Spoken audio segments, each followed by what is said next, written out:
Gold buyers, మీ కష్టాల్లో నమ్మకమైన మీ ఆత్మీయ నేస్తం.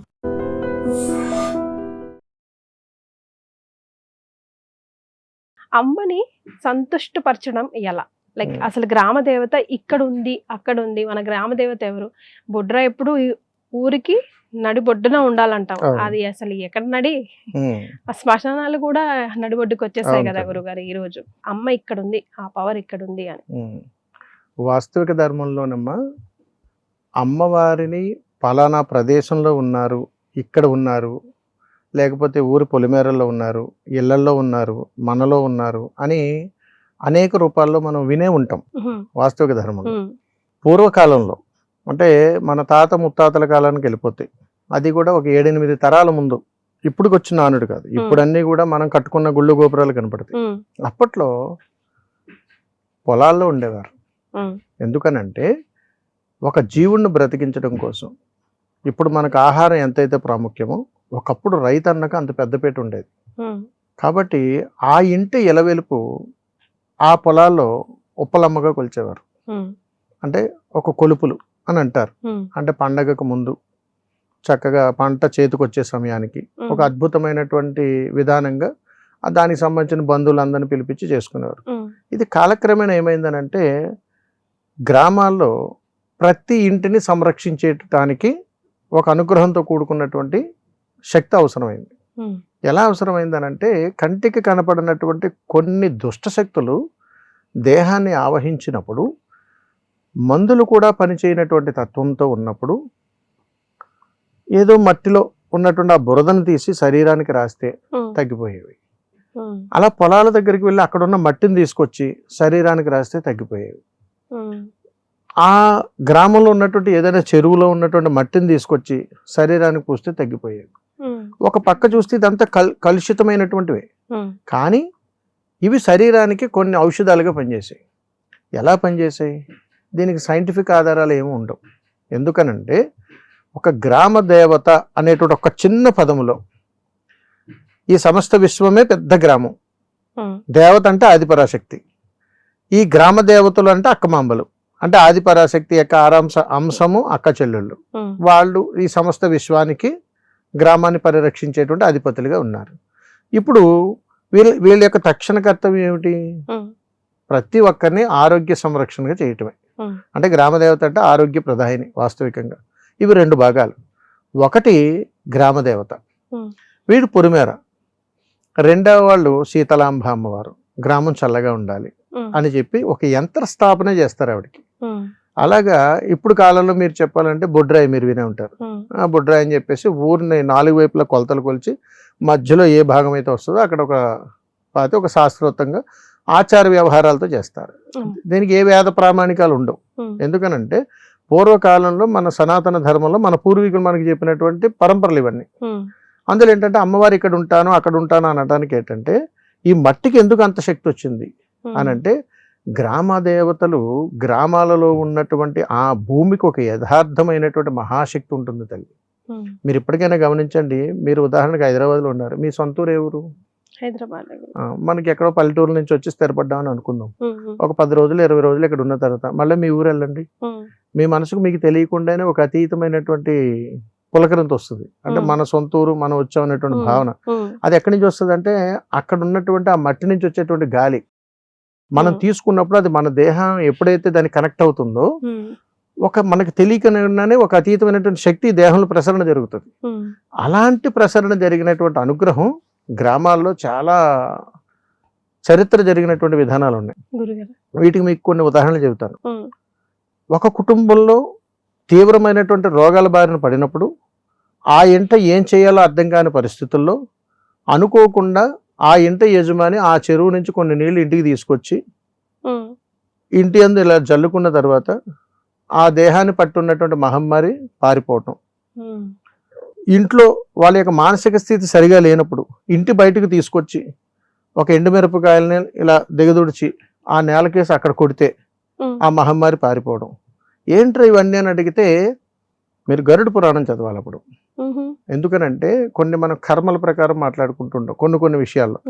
ఎందుకనంటే జీవుడు తన యొక్క విధి విధానాల్లో సంపూర్ణం కాలేనప్పుడు వైతరిణి నది దాటే లోపు తను ఒక ప్రేతాత్మ జన్మనెత్తుతాడు. ఈ ఎత్తినటువంటివన్నీ కూడా మానవ దేహాన్ని ఆవహిస్తూ రకరకాల పనులు, వైపరీత్యాలు, విధి విధానాలు తీసుకొస్తుంటాయి. వీటిని మనం ఇప్పటికీ కూడా గ్రామాల్లో గాలిలు పట్టేయండి, ఇదండి అదండి అని చెప్పుకుంటూ ఉంటాం. అలాంటి చోట గ్రామ దేవత రాత్రిపూట సంచారం చేసేటప్పుడమ్మా పోతురాజు అని ఉంటాడు తమ్ముడు. ఆయన చేతిలో ఉన్నటువంటి కొరడ ఏదైతే ఉందో దీనిని నేలకేసి కొడుతుంటాడు. ఎక్కడ గాలిలో శబ్దం చేస్తూ ఈ కొరడాన్ని నేలకేసి కొట్టి వచ్చేటువంటి శబ్దం ఏదైతే ఉందో ఆ శబ్దానికి శ్మశానంలోంచి వచ్చినటువంటి ఈ ప్రేతాత్మలన్నీ మళ్ళీ అక్కడికి వెళ్తాయి. ఒక్కడు కూడా నిలబడదు. అప్పుడు దేవత వేసేటువంటి అడుగు పరమ పవిత్రంగా మారి అక్కడ ఎక్కడైతే ఆ తల్లి పాదం మోపుతుందో అక్కడ ఆ నేల అంతా పవిత్రమవుతుంది తల్లి. అందుకని ఆ మట్టికి అంత అతీతమైనటువంటి శక్తి వస్తుంది. ఇప్పటికీ మీరు గమనించండి, చాలా చోట్ల పొలాలకు వెళ్ళి చూడండి, అవకాశం ఉన్నంత వరకు రైతులు ఆ నేల మీద పడుకుంటారు, ఆ మట్టిలోనే అక్కడే పడుకుంటారు. ఇప్పటికీ కూడా గ్రామాల్లో గ్రామం మీద ఆధారపడి బ్రతికేటువంటి వాళ్ళు వ్యవసాయం మీద కానీ ఏదైనా కానీ 80% మంది సాయంత్రం ఏదైనా ఖచ్చితంగా దేహానికి మట్టి పూసుకోకుండా వాళ్ళ జీవితం గడవదు. ఇప్పటికీ కూడా గ్రామాల్లో ఆ మట్టి పాత్రలే మనం వాడుతున్నాం. ఇప్పటికీ వాటికి చరిత్రలు తిరిగినా కొన్ని వేల సంవత్సరాలు జరిగినా కానీ ఇప్పటికీ వాటికి అగ్రపీఠం.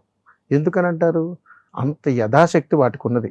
మీరు ఫ్రిడ్జ్లు, కూలర్లు, ఇంకోటి ఎన్ని వాడినా రానటువంటి అనుభూతి ఒక మట్టి కుండలో వస్తుంది. ఇదంతా ఎక్కడి నుంచి వచ్చింది? ఆ గ్రామాల్లో తిరిగినటువంటి ఆ గ్రామ దేవతల యొక్క యథాశక్తి అక్కడ నిక్షిప్తమై ఉన్నది ఇప్పటికీ కూడా. అందుకని మీరు పట్టణాల్లో ఎంతవరకు ఎన్ని తిరిగినా, ఎంత అనుభూతినో ఆ విల్లాలను ఈ విల్లాలను ఎక్కడ తిరిగినా రానంత అనుభూతి మీరు పల్లెటూర్లు పోయి అలాగ పచ్చిక బయళ్ళ మధ్యలో అలా పొలాల మధ్యలో ఒక గంట ఉంటారండి, ఒక అద్భుతమైనటువంటి ఆర మీకు కనెక్ట్ అవుతుంది అక్కడ. ఎందుకనంటే పల్లెటూరుల్లో కాలుష్యం తక్కువ, ప్రకృతి ధర్మం మానవుడికి కనెక్ట్ అవుతుంటుంది ఆర. అందుకని పంచభూతాల సాక్షిగా నిశ్శబ్దమైనటువంటి నిశీది ప్రయాణం గ్రామాల్లోనే ఉంటుంది.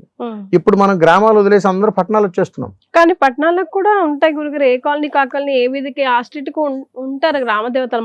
నాకు ఇప్పుడు నా పోటీ వాళ్ళకి తెలియదు. అవును, అంటే ఒకప్పుడు ఇవి పల్లెటూరులే. అంతే కదా. జనసందోహం ఎక్కడైతే ఎక్కువగా పెరుగుతుందో, ఎక్కడైతే ఆదాయం పెరుగుతుందో, ఎక్కడైతే సంచారం పెరుగుతుందో అక్కడ నివాస గృహాలు అనేటువంటి పెరిగిపోయాయి. ఆ మధ్యలో ఎక్కడో సిటీలో చూస్తే ఎక్కడో మూల బిల్డింగ్ పక్కన ఎక్కడో చెట్టు దగ్గర ఎక్కడో చిన్న అమ్మవారు కనపడుతుంది, ఈవిడే గ్రామదేవత అండి, ఎప్పుడో 50 ఏళ్ళ నుంచి ఉన్నారండి అంటారు.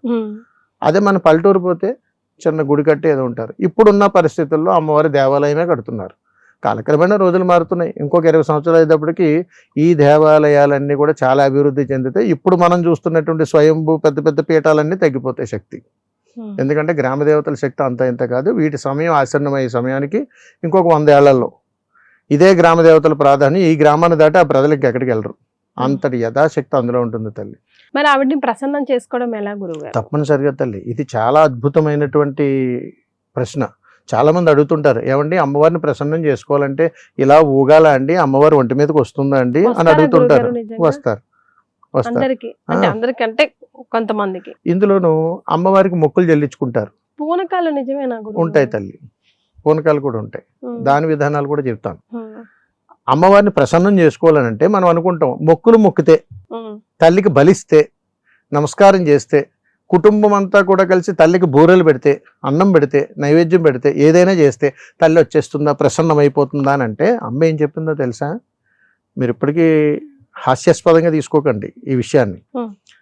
ప్రతిరోజు కూడా ఆ ఇంటికి ప్రసన్నం అంటే అనుగ్రహాన్ని ఇవ్వాలి అని అంటే అమ్మ తెల్లవారుజామున 3:30 సమయంలో ఇంటికి వచ్చి చూసెళ్తుంది. గ్రామాల్లో ప్రతి ఇంటికి ఇప్పటికీ గజ్జల శబ్దం అనేటువంటి పదాన్ని గ్రామాల్లో మీరు వాడి చూడండి, మీకు అర్థమవుతుంది. ఎందుకు వస్తుందిరా అని అడిగితే ఎక్కడ అనుగ్రహం ఇవ్వాలి అని వస్తుంది. ఎలా అనుగ్రహం వస్తుందని అడిగారు మీరు. ఆ అనుగ్రహం ఎక్కడి నుంచి వస్తుందని అంటే భూమాతను అంటే పుడమి తల్లిని అమ్మ తల్లి పాదస్పర్శతో ముద్దాడుతూ గ్రామ సంచారం చేస్తుంటది. అంటే నిండు గర్భిణి ఎలాగైతే నడుస్తుందో అడుగులు అడుగు వేసుకుంటూ ఒక గ్రామ దేవత యొక్క నడక కూడా అలాగే ఉంటుంది. అంతటి యథాశక్తి అమ్మ ఎందుకు అది సంకేతం ఇచ్చిందో తెలుసా? మీరు నా యథాశక్తిని తెలుసుకునేటప్పుడు, ఒక బిడ్డకు జన్మనిచ్చేటప్పుడు నేను ఎంత జాగ్రత్తగా అయితే నేను నడుస్తున్నానో, అంటే అడుగు వేస్తే ఈ పుడమి తల్లి కూడా నొచ్చుకుంటుందేమో, అందుకని తల్లి గర్భం నుంచి వచ్చేటప్పుడు ఎన్ని పురుటి నొప్పులు పడినా తల్లి పడినటువంటి ఆవేదనతో వచ్చేటప్పుడు తల్లి గర్భం నుంచి వచ్చిన మీరు పోయేటప్పుడు భూగర్భంలోకి వెళ్తారు. అందుకని ఈ భూమిని నేను నొత్తించను. ఈ గ్రామంలో పుట్టినటువంటి నా బిడ్డలందరూ కూడా సుభిక్షంగా ఉండాలమ్మా, నువ్వు చక్కగా నీ పుడమి తల్లి గర్భంలో వాళ్ళని పొత్తెళ్లలో ఉంచుకోవాలని చెప్పి నీ మరణావేదన అనంతరం అందులో ఉంచడం కోసం అమ్మ అడుగులో అడుగు వేసుకుంటూ నడుచుకుంటూ వెళ్తుంది. అలా వెళ్ళినటువంటి తల్లి మనకి ఎలా దర్శనం ఇస్తుందని అంటే, మొట్టమొదటి దర్శనం ఏంటో తెలుసా?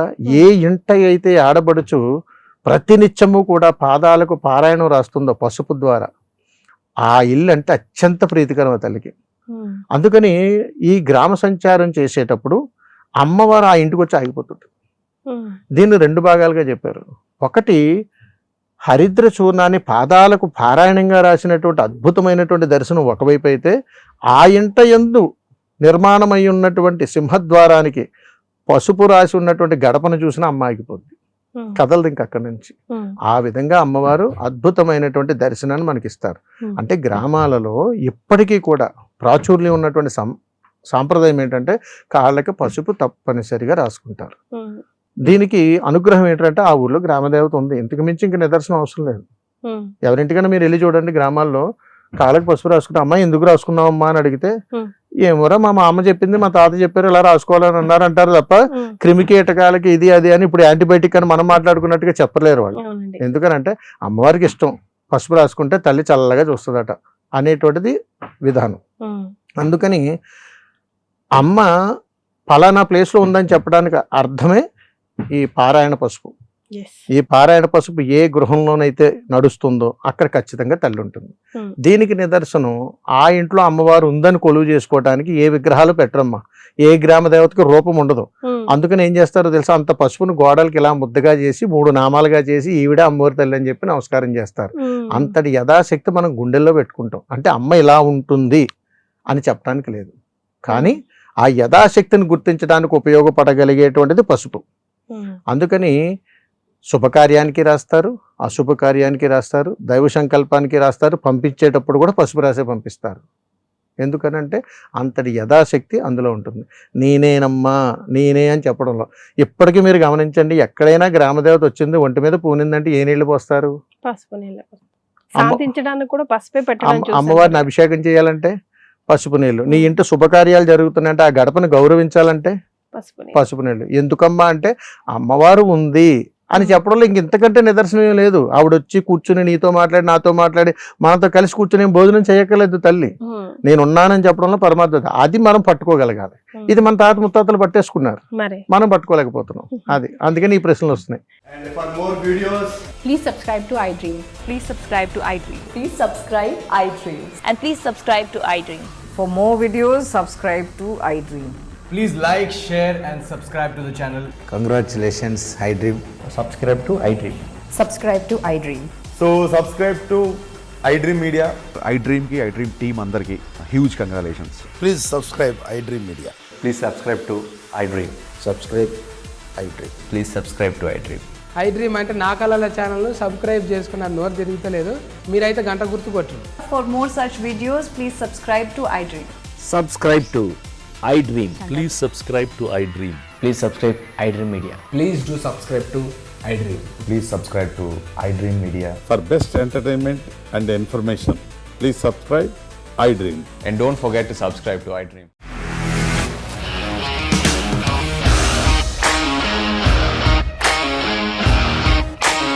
ఇండస్ట్రీలో కమిట్మెంట్ ఇష్యూస్ వస్తే నీకు కూడా వచ్చినట్టు మార్నింగ్ తీసుకెళ్ళారంటే కొట్టి పడేస్తారు.